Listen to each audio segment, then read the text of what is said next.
everyone, today I'm going to read a story. The title of this story is Peter Pan. 1. Wendy goes to Neverland.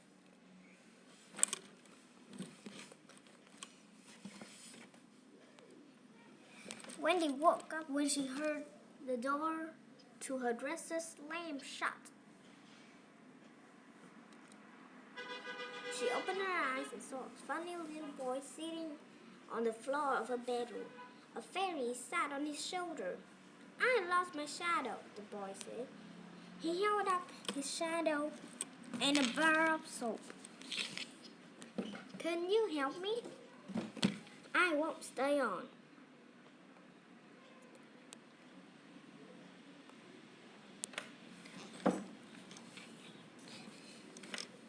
Wendy hopped out of bed. "Well, you can stick it on with that. Soap is slippery." She got glue from her dresser and gave it to the little boy.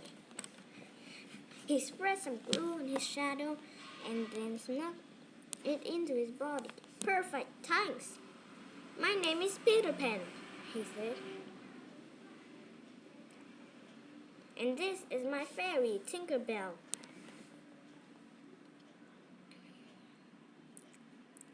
Wendy introduced herself too. "You know, Wendy, you could use someone like you, Wendy. We could use someone like you back where I live," Peter said. "You should come with me to Neverland." "Neverland? I have never heard of a place called Neverland," Wendy said. How do we get there?" "Like this," Peter said. She sprinkled her with the fairy dust. Wendy rose into the air. Peter put her out the window and over the city.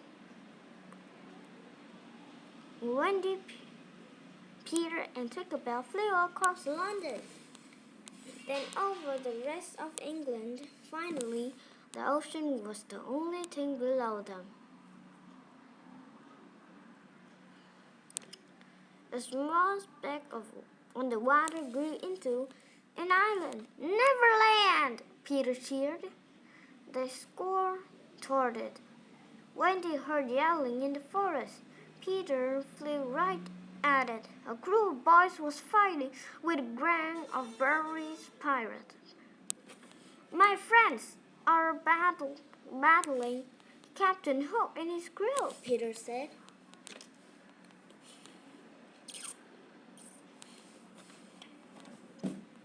Peter drew his sword and flew into the fight. They heard a tick-tock sound. It grew louder and louder. A big crocodile emerged from the water. The pirate turned and ran. "This isn't over, Peter Pan!" Captain Hook cried as he ran off his crew. Peter and his friends had won.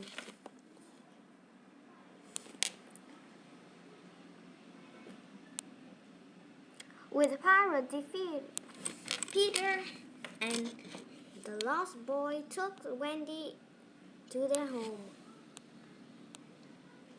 The crocodile ate Hook's hand in a fight, Peter explained to Wendy. As they walked, "Now, the crow wants to eat the rest of him." Hook fed it a clock so he can hear the beast coming.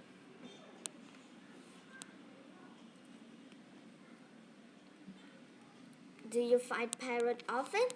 Wendy asked. "Of course," Peter said. "The pirates are always on our trail." The scuffle at last once a day. "If not for Peter," said one lost boy. "The pirate would have made us walk the plains a long, long time ago." The other boys cheered and whistled with each other as they entered the underground cave. Inside, there was one big bed. Peter had a stump for a chair where he kept his favorite cup. Peter sat down on the stump. Tinkerbell rested in her bed among the roots of the roof of the cave.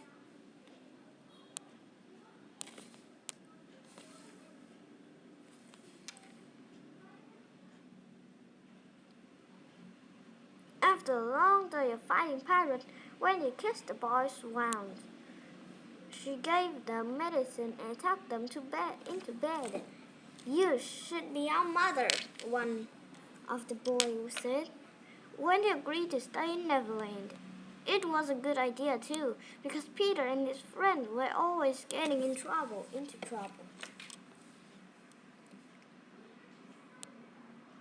Peter and the lost boy took Wendy to meet the mermaids. In the lagoon, the mermaid battled Bubble with their tails.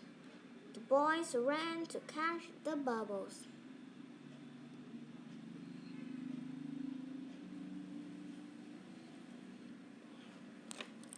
And tossed them around. With Twinkle's bell, fairy dust, Wendy and Peter flew around Neverland all day.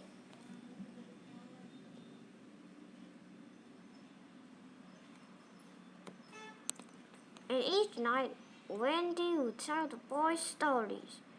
She would kiss their wounds and tuck them into bed.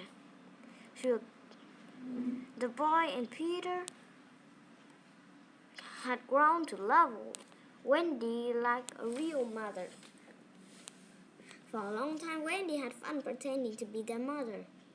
But she had started to miss having a mother of her own. "I want to go home," she told Tinkerbell one day. Wendy told the boys they could all come with her to London. The boy loved the ideas, but not Peter Pan. He did not want to live in Neverland. "I'm fine alone," Peter said. He sat on his stump throne drinking from his favorite cup. He didn't want them to know but he was sad that his friends were leaving.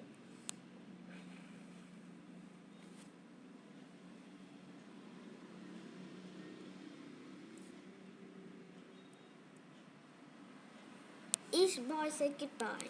Then they climbed out of the underground house. They did not know that Captain Hook and his crew were waiting for them. Without Peter, the boy didn't stand a chance. The pirate tied up Wendy and the boys and took them to the ship. Hook stayed behind.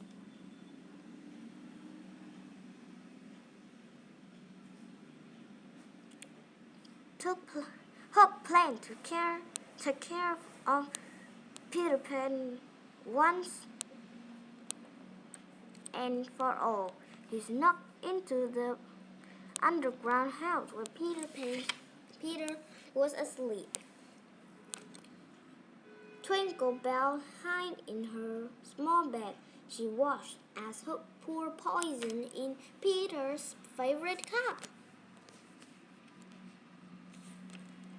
The door banged shut as Hook left. It worked at Peter. Peter reached for a drink of water before he could take a sip. Tinkerbell flew down. She knocked the cup from Peter's hand. She told Peter how Hook and his pirate had captured the boys. "We have to save them," Peter said. Peter was not sure how he could beat Captain Hook and his pirate and the pirates on his own, but he knew he had to try. The end. Thank you for listening. Goodbye.